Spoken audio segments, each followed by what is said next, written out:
إحسان جليل القدر رفيق العلم والدرجات للبرهان يا هنان يا منان يا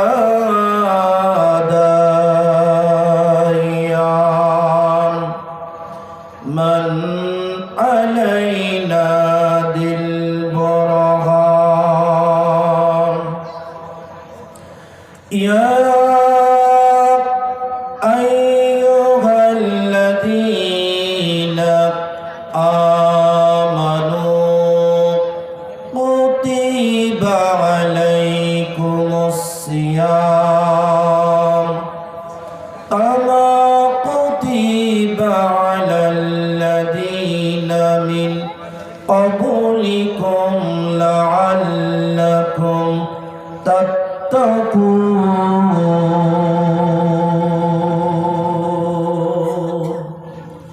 قلوب المؤمنون عرش الله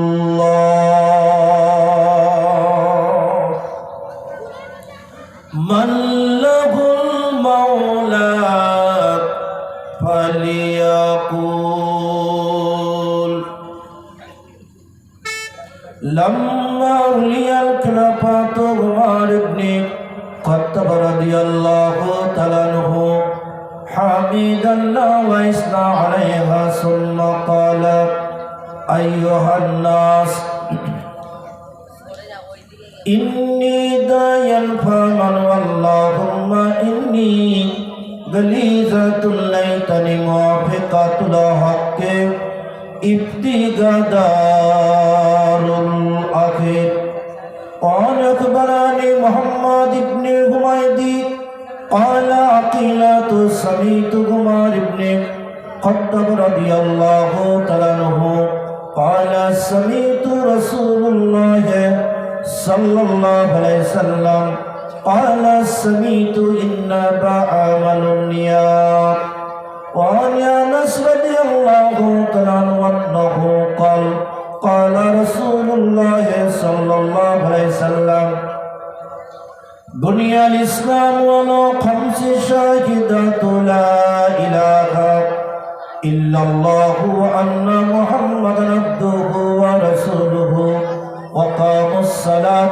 وآتوا الزكاة وصاموا رمضان في الحج متفق عليه وقال النبي صلى الله عليه وسلم من أحب سنتي فقد أحبني ومن أحبني كان معي في الجنة القبور منهم رياض الجنات أو حفرة من حفرة الله ذات طيب لمن من رضيت بالله ربا وبالإسلام دين وبمحمد نبي رسول صلى الله عليه وسلم وقال النبي صلى الله عليه وسلم اللهم فف طيب الأبواب عني اللهم بارك لنا ورزاق الشبع وبلغنا رمضان وعن أبي هريرة رضي الله تعالى عنه قال قال رسول الله صلى الله عليه وسلم كلمتان وحبيبتان إلى الرحمن وثقيلتان في الميزان سبحان الله بحمده سبحان الله العظيم وقال النبي صلى الله عليه وسلم إن العالم والمتلم إذا مرت فإن الله يرفع العذاب عن مقبرة تلك القرية 40 يوما وعن أبي أبي هريرة رضي الله تعالى عنه قال قال رسول الله صلى الله عليه وسلم رضا ربي في رضا الوالدي وسخط ربي وسخط الوالدي رواه البخاري لو كان القرآن في كبير ما كالته النار اللهم صل على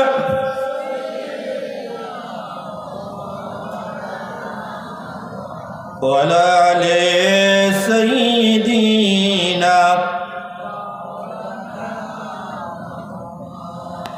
শাসিত সেই রক্তের ধারা দিয়েছে রক্ত রসুল সেনা বদর উহুদ তাহিপীর রক্ত আর দিয়েছেন কারবালা মোরা সেই রসুল সেনা আল্লাহুম্মা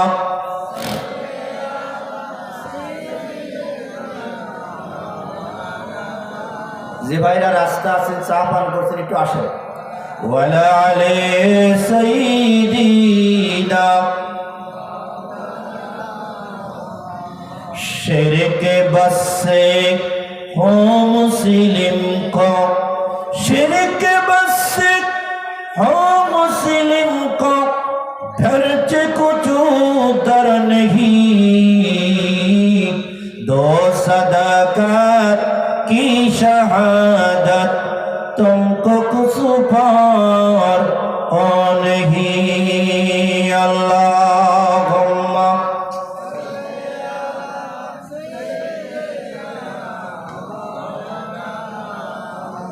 وعلى آل سيدنا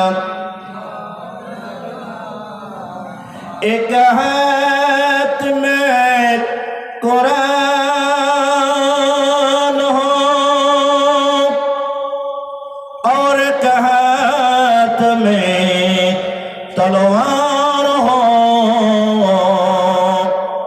कुव्वती बाज़ू होकर कुव्वती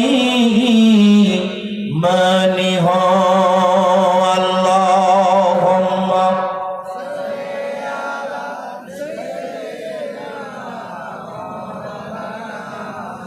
وعلى آل سيدنا একটা তাকবীর দেন তো নারায়ে তাকবীর নারায়ে তাকবীর আল কোরআনের আলো আল হাদিসের আলো নারায়ে তাকবীর এই ভাইরা আল্লাহ রাব্বুল আলামিন এই ইসলামী জালসার পরম শ্রদ্ধেয় সম্মানিত সভাপতি সাহেব ও আওলাদে মুজাদ্দিদে জামান এবং আমার পরে আসবেন আপনাদের সুপরিচিত মুখ বিশিষ্ট ইসলামী চিন্তাবিদ আলহাজ হযরতুল আল্লাহ ইসহাক মাজহারি সাহেব দামাত বরকাতুহু আলিয়া ও অন্যান্য মুহাদ্দিসিন কিরাম মুফাসসিরিন জাম ফাজালে জাম সুধী সমাজ যুবক বন্ধুরা ও পর্দানিশী আমার সম্মানিতা আম্মা জানেরা আবারও আমি আমার ভক্তিপূর্ণ সালাম দিচ্ছি আসসালামু আলাইকুম ওয়া রাহমাতুল্লাহি ওয়া বারাকাতুহু। এবং আমার পাশে যদি অন্য ভাই থাকেন হিন্দু ভাইয়েরা এই মাহফিলের পক্ষ থেকে এবং আমার পক্ষ থেকে আন্তরিক অভিনন্দন এবং শুভেচ্ছা ও মোবারকবাদ। প্রিয় ভাইরা, আপনারা এখনো অনেকক্ষণ বসে আছেন তো ঈশার পরের থেকে। আমার দেশে এই সময় আখিরি মোনাজাত হয়, জানেন। 12:30 ভিতরে জালসা ক্লোজ হয়ে যায়। তো যেহেতু আমি অনেক দিন আগে, করোনার আগে একবার আসছিলাম, আপনার এখানে ভূষণ আছে না, আসছিলাম। দেখেন এখন সে সময় দাঁড়িয়ে কাঁচাই ছিল, এখন একটু পাইকে গেছে ভাইরা আমার। আর ইন্ডিয়া তো আমি আসি কম বেশি 99 সনের থেকে। কত বছর? কত বছর? 99 সনের থেকে কম বেশি আপনাদের ইন্ডিয়াতে আসি। তা আল্লাহ রব্বুল আলামিন দেখেন, আপনাদের হলদির ওখানে 5 দিন একটা তফসির করি, বিভিন্ন গাছ 3 দিন 4 দিন, আগামীকালের পরের থেকে 3 দিন আপনার কালের চকে একটানা 3 দিন, ঈশান নামাজের পরের থেকে 12টা 12:30 পর্যন্ত একাই আসবে ইনশাআল্লাহ। যদি আল্লাহ জেহেন রাখে, কোরআনের আমাকে বলতেছেন কোরআন এবং হাদিস থেকে কিছু বলার জন্য। তো ভাইয়ের আমার দিকে তাকাবেন। এই বোতল দেখছেন না, সবাই দেখছেন না কি বলেন তো? পানিটা পরিপূর্ণ হওয়ার পরে যদি পানিটা আবার বোতলের ভিতরে প্রবেশ করাতে চান, বলেন তো পানি একদিকে পড়ে না চতুর্দিক থেকেই পড়ে? বলতে হবে কথা, বলেন তো একদিকেই পড়বে না বোতলের চতুর্দিক থেকে পড়বে? হ্যাঁ, তো এখন আপনাদের চতুর্দিক থেকে ঘুমের অ্যাটাক করবে, মানে যেদিক দেবে হয়তো এই দিক ঢুলবেন, অথবা সামনে ঢুলবেন অথবা পিছনে ঢুলবেন। এই জন্য মাঝে মাঝে আপনারা ওয়াজ আদায় করে নেবেন। কি করে নেবেন বলেন তো? আর এই যে জবান খুলতেছেন না, লাভের জন্য আসছেন না লসের জন্য বলেন তো? লাভে লোয়া বয়, বিনি লাভে কি আপনার হারবার জেটি ঘাটের মাঝখানে যে জাহাজ থেকে মাল নামায়, লাভ না থাকলে বলেন তো কেউ নামাবে? তুলার বস্তাও নামাবে না। তুলা বোঝেন না? তুলা পাতেন না? তুলার বস্তাও নামাবে না। আপনারা বলছেন লাভের জন্য।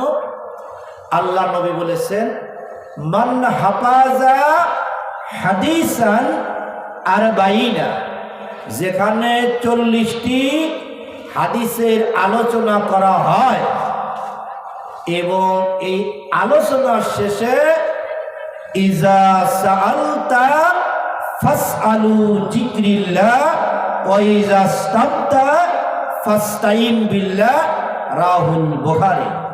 আল্লাহর কাছে যদি খালি হাত তুলে সাহায্য চান, আল্লাহ নবী বলেছেন ওই হাতটাকে আমি পরিপূর্ণ করে দেই।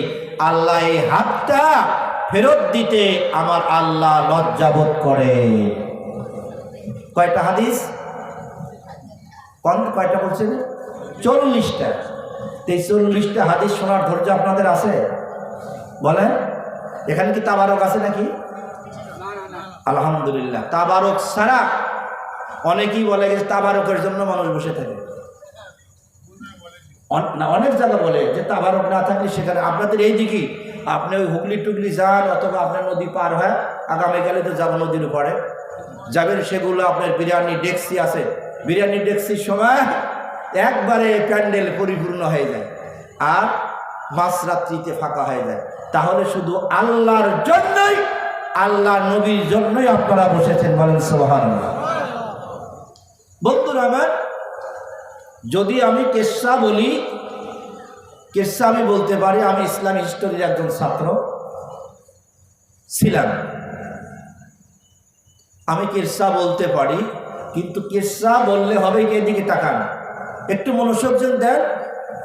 নদীতে জাল ফেলান না, বলেন ফেলান না?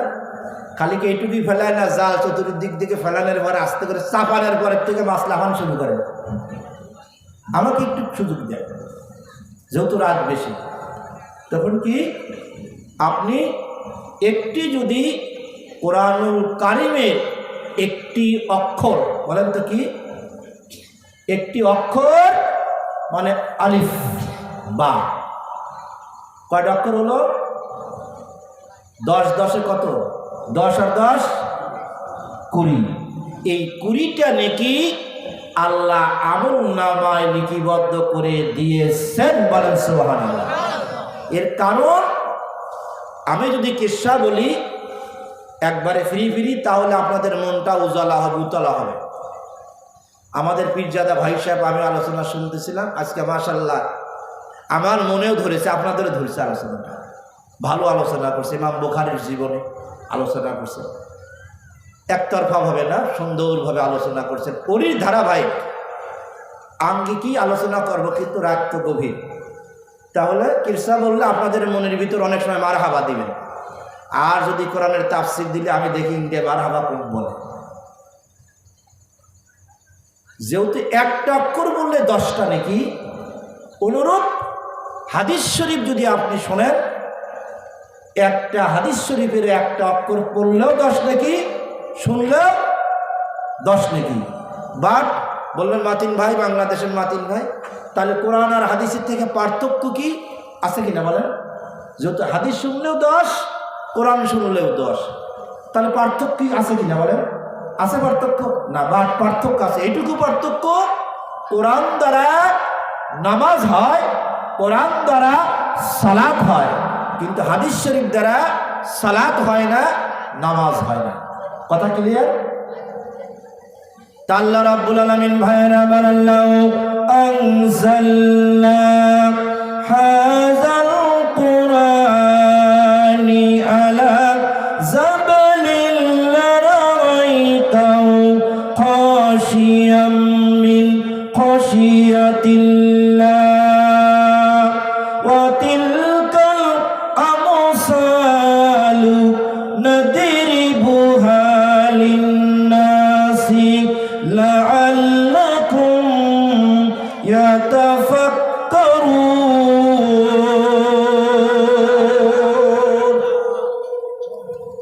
কোরআন শোনার পরে যদি আল্লাহু আকবারের ধ্বনি দেন, আল্লাহ রাব্বুল আলামিন গুনাহ মাফ করে দেন। জোরে বলেন সুবহানাল্লাহ। আর যদি তাকবীর দেন, তাকবীরের কারণে আল্লাহ কবিরা গুনাহ মাফ করে দেন। জোরে বলেন সুবহানাল্লাহ। এখানে একটা বুখারীর হাদিস আছে, একটু আমাকে আপনাদের চেতন করতেই হবে। ভাইয়ের আমার, বদরের যখন যুদ্ধ হয়, আমি কিন্তু আলোচনা এখনো শুরু করি না, আমি চাচ্ছি যে আপনারা কেমন চাচ্ছেন। বদরের যখন যুদ্ধ হয়, 14 জন মুহাজিরিন, 14 জন আনসার শহীদ হয়ে গেলেন। শহীদ হওয়ার পরে আল্লাহ রাসূল খলিফাতুল মুসলিমিন শাইখুল ইসলাম উমর ইবনে খাত্তাব রাদিয়াল্লাহু তাআলা আনহুকে জিজ্ঞাসা করেছেন, ওমর, তোমার হাত থেকে কয়জন কাফেরকে তুমি দুনিয়ার থেকে বিদায় করে দিয়েছো? বলে, ইয়া রাসূলুল্লাহ, এটা আমি বলতে পারবো না। ওই যুদ্ধে 70 জন নিহত, 70 জন বন্দী, আমি এটা বলতে পারবো না। তবে বাট আমি যখন নারায়ে তাকবীরের ধ্বনি দিয়েছিলাম, ওই সময় হেড অফিস, বোঝেন, মানে 2টা বিসি অন্ড বসেছে না, এই তাকবীরের কারণে ইহুদি খ্রিস্টান নাসারাদের বিসি গুলা উপরের দিকে উঠে গিয়েছে। জোরে বলা যাবে না? বন্ধুরা আমার, ভাইয়ের আমার, কিতাবুল মাগাজির থেকে এটা বললাম। তাহলে আল্লাহ রাব্বুল আলামিন এই কোরআনুল কারীম সর্বপ্রথম নাজিল করার জন্য সিদ্ধান্ত নিয়েছেন। কে নিয়েছেন বলেন তো? কে? নিখিল পৃথিবীর রব আল্লাহ আমার রব। আমার সঙ্গে একটু বলেন না কেন? আল্লাহ আমার রব, রবি আমার সব। আল্লাহ আমার রব, রবি আমার সব। দমে দমে তনু মতে তারি অনুভব। আল্লাহ আমার রব, রবি আমার সব। জীবন ফাঁসির মঞ্চে অসংকোচি গাইজি খুদার গান। আল্লাহ আমার রব, রবি আমার সব। জোরে বলেন সুবহানাল্লাহ। আপনারা যদি একটু সহযোগিতা করেন তো একটু আমি আলোচনা করতে পারবো, যেহেতু গভীর রাত। ভাইরা, এই কোরআন যেমন আমার এই কমিটির ভাইয়েরা এই জালসার পরে আগামী বছরে জালসার একটা পরিকল্পনা করবে, বলেন ঠিক কিনা? আমাকে এই দাওয়াতটা তাও আজ থেকে 8 মাস আগে দিয়েছেন ইসাক ভাই। তাহলে একটা পরিকল্পনা আছে না? আগামী বছর কাকে দিবে সিদ্ধান্ত। তো আমার আল্লাহ রাব্বুল আলামিন সিদ্ধান্ত করলেন 1 লাখ, মতান্তরে 2,24,000 নবী রাসূলের আগে। পরবর্তী সময় এই কোরআনুল কারীম নাজিল করবেন কার উপরে? কথা বোঝেন নাই? গাছের উপর করবেন, সমুদ্রে করবেন, মাছের উপর করবেন না, মানুষের উপরে করবেন। আল্লাহ একটা নিজেই পরিকল্পনা করলেন, যে সিদ্ধান্ত নিলেন। আল্লাহ সিদ্ধান্ত কি কারোর সাথে পরামর্শের দরকার আছে বলেন? হ্যাঁ, তবে একটা সিদ্ধান্ত করেছিলেন পরামর্শ, সেটা আপনাকে আমাকে তৈরি করার ব্যাপারে। কিন্তু তৈরি করার ব্যাপারে বনি আদমের পক্ষে কি ফেরেশতারা রায় দিছিল? বলেন বলেন, রায় দেয় নাই, কিন্তু আল্লাহ কিন্তু ফেরেশতাদের কথা শুনেছেন। বলেন, যদি শুনতো তাহলে আপনাকে আমাকে তৈরি করতেন না। তাফসীর কিন্তু সূক্ষ্মভাবে বুঝতে হবে। একটা জায়গা বলেছিলেন আল্লাহ সিদ্ধান্ত নেওয়ার আগে পরামর্শ করেছিলেন, কিন্তু পরামর্শের পক্ষে না আসার কারণে আল্লাহ একতরফা ফেরেশতাদের বললেন, আমি যা জানি তোমরা তা জানো না। কিন্তু তাদের কথা ভাইলেট করে আল্লাহ সিদ্ধান্ত নিলেন এই বনি আদমকে তৈরি করার জন্য। কিন্তু ফেরেশতারা বলছেন, না আল্লাহ, আপনি জিন জাতি তৈরি করলেন, তারা মারামারি, ফাসাদ, ঝগড়া, বিবাদ করলো, আপনি আবার কেন আশরাফুল মাখলুকাত তৈরি করতে চান? আল্লাহ, আমাদের খাওয়া নাই, তন্দ্রা নাই, ঘুম নাই, সর্বসময় তো আপনার আনুগত্য করি, আপনার দাসত্ব করি, আপনার গোলামি করি, আপনার বন্দেগী করি। জোরে বলেন সুবহানাল্লাহ। আল্লাহ বললেন, কখনো নয়, আমি যেটা চিন্তা করি তখন এই আল্লাহ রাব্বুল আলামিন চিন্তা করলেন কোরআনটা আমি পাহাড়ের উপরে নাজিল করব। জোরে বলেন না সুবহানাল্লাহ। পাহাড় ডাক দিয়ে বললেন, আল্লাহ, আপনি যদি পাহাড়ের উপরে কোরআনুল কারীম নাজিল করেন, আমি পাহাড় ভেঙে চৌচির হয়ে যাব। লাউ আনজালনা হাযাল কুরআনি আলা জাবালিন লারাআইতাহু খাশিয়াম মিন খাশিয়াতিল্লাহ ওয়া তিলকাল আমসালু নাদরিবুহা লিন-নাসি লাআল্লাকুম ইয়াতাফাক্কারুন।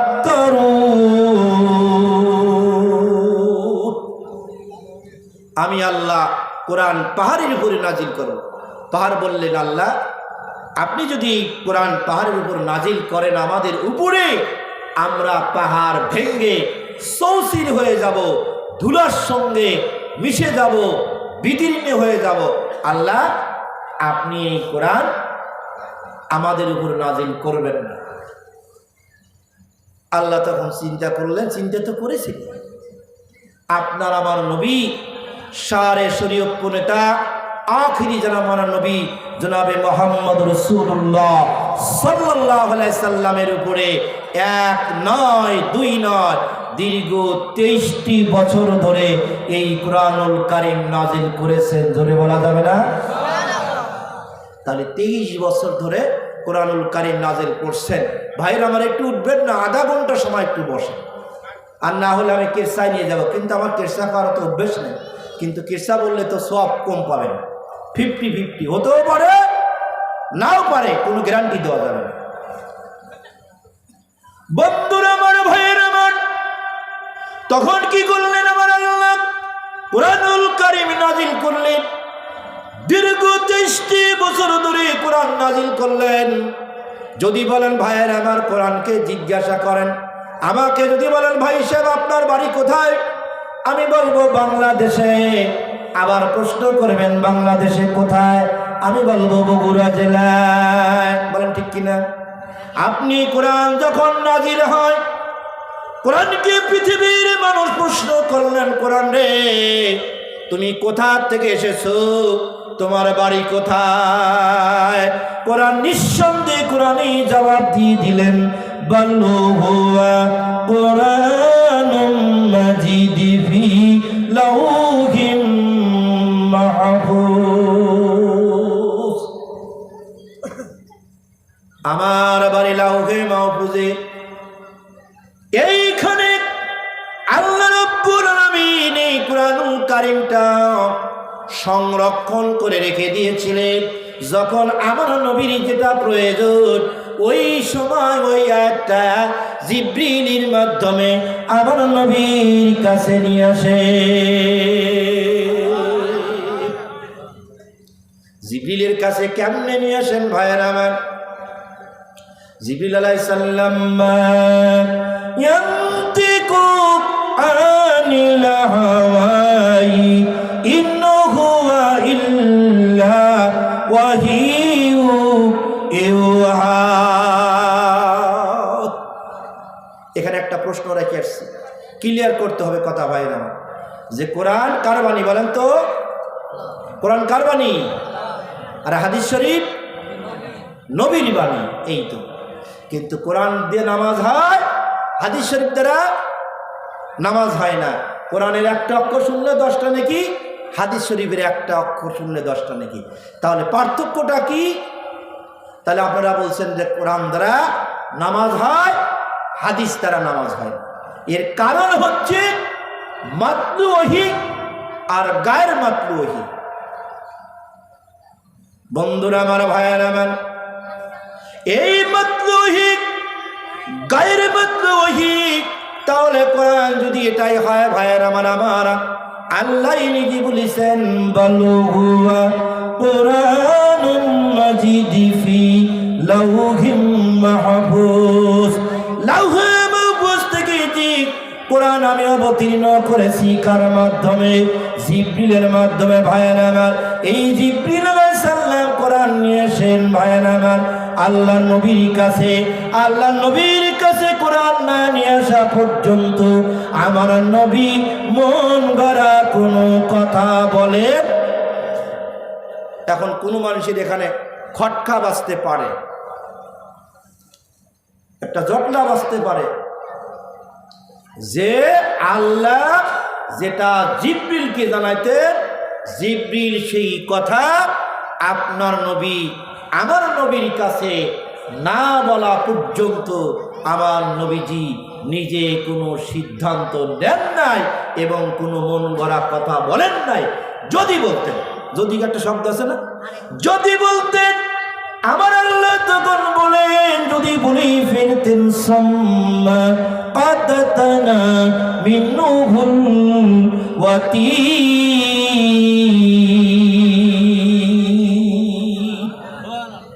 হে রাসূল, আপনি সাবধান, আপনি সাবধান।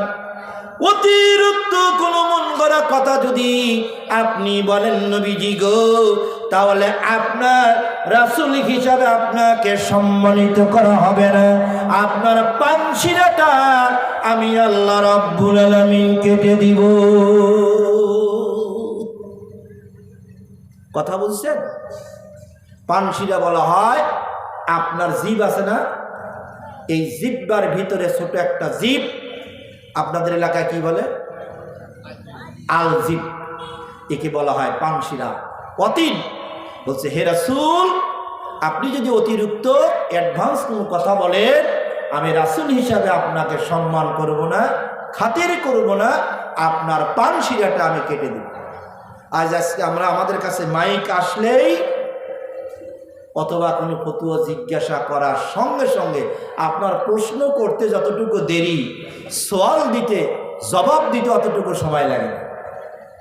মানে আমি যদি মনে করি যে আপনি প্রশ্ন করলেন, আমি প্রশ্ন যদি দেরি করে বলি অথবা সময় এলেই মনে করবে যে আমার একটা ভাটা পড়বে। ভাটা মানে কি? যে হয়তো হুজুর জানে না, কিন্তু এটা ফতুয়া একটা বিষয় আপনি চিন্তা ভাবনা করার আগেই আপনি তার সমাধান দিয়ে দিলেন। তাহলে এই আয়াত দ্বারা বোঝা যায় আপনি চিন্তা করেন, গবেষণা করেন, তারপরে আপনি ফতোয়া দিলেন। বন্ধুরা আমার, ভাইয়েরা আমার, এই ঘটনা তখন কি করলেন ভাইয়েরা আমার? তাহলে রাসূলকে এইভাবে যদি সতর্ক করে দেওয়া হয়, তাহলে আমরা যখন কোরআন হাদিসের কথাগুলো বলবো ভাইয়েরা আমার, তখন আমাদের বলেন তো মুখে লাগাম থাকার দরকার কিনা? লাগাম বোঝেন? ঘোড়ায় দেয় কি বলে আপনাদের দেশে? আবার যে গরুটা দুষ্টু হয় আর মুখেও কি দেয় বলেন তো? মুখোশ। তা আমাদের মুখোশ থাকার দরকার।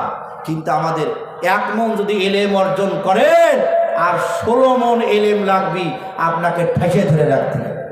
1 মণ বিদ্যা যদি অর্জন করেন আর 16 মণ চতুর্দিক থেকে রাখা লাগবে চাপিয়ে ধরার জন্য। ভাইয়ের আমার, বন্ধুর আমার, আমি আলোচনায় ঢুকে যাই। আমার আল্লাহ রাব্বুল আলামিন এই কোরআনুল কারীমকে শুধু আপনারাই শুনতে চান না বলেন তো কবরবাসীরা এই কোরআন শোনার জন্য উদ্গ্রীব।